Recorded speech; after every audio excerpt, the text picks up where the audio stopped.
In the heart of the digital frontier, a message landed. It wasn't a tweet, a press release, or a quiet memo. It was a shot across the bow, sharp, confident, and unapologetically American. After the U.S. Treasury, the financial bedrock of the nation, released its latest report on digital asset crime, a palpable tension filled the air. The report was a warning, a sign of gathering clouds over the world of crypto. But one company didn't just issue a standard corporate statement. It fired back with a challenge, a declaration of principles that would echo through the halls of Washington and the server farms of Silicon Valley.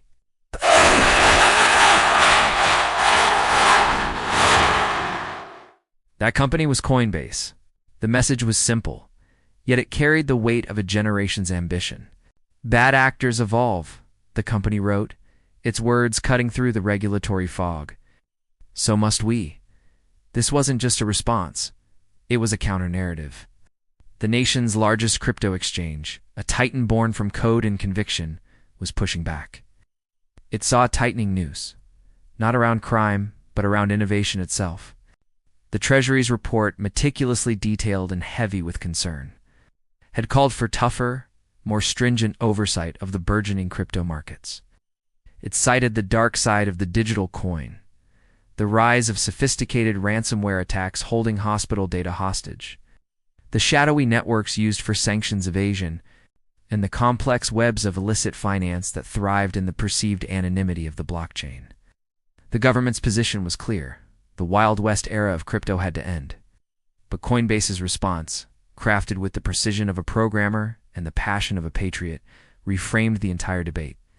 This wasn't about choosing between security and freedom or regulation and innovation. The argument, as Coinbase laid it out, was that regulation itself must evolve.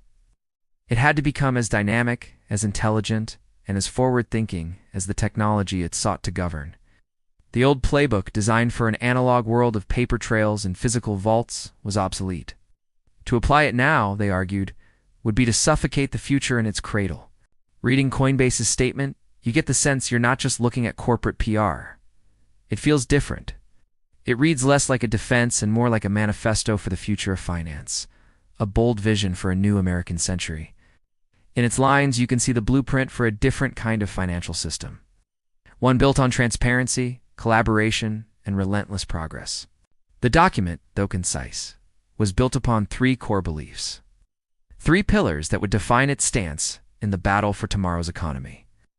The first pillar was a call for a new kind of partnership, collaboration over confrontation. The traditional model, where regulators dictate and industries comply, was broken. In this new, decentralized world, fighting financial crime couldn't be a one-sided affair. Coinbase's argument was powerful in its logic. The government possesses the authority, the intelligence apparatus, and the global reach. The private industry, particularly in crypto, possesses the technological expertise, the real-time data, and the innovative agility. To fight sophisticated digital criminals, these two forces needed to work side by side, sharing information and strategies in a constant dynamic loop. It was a vision of a public-private alliance. A united front against the very bad actors the Treasury was so concerned about, not a battle between regulators and innovators. The second pillar struck at the very heart of the government's fears: transparency.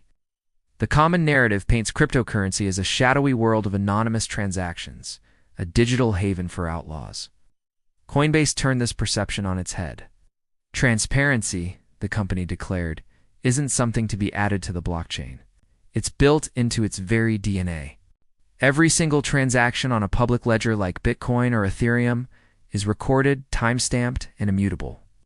It's a permanent public record, traceable from its origin to its destination, this Coinbase argued. It's offered a level of visibility that often surpassed the opaque and fragmented world of traditional banking. In the old system, money could disappear into a labyrinth of shell corporations, offshore havens, and correspondent banks, its trail growing cold in jurisdictions with lax oversight. On the blockchain, the trail is always there, waiting for those with the tools and the expertise to follow it. The challenge wasn't a lack of transparency. It was a lack of understanding and a need for new tools to analyze this new kind of data. The third and final pillar was a patriotic appeal, a warning wrapped in a call to action. America must lead, not lag.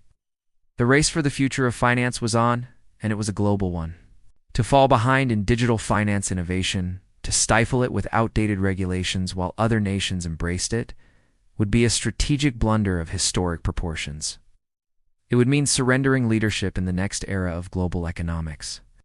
The internet was born in America, and it reshaped the world.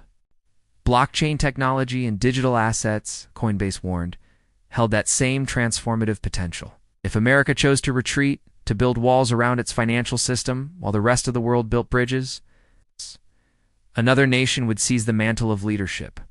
The next global reserve currency might not be a dollar bill, but a digital asset forged in a more forward-thinking regulatory environment. The message was clear. American leadership was not a birthright. It had to be earned in every generation, on every new frontier. This was the new frontier.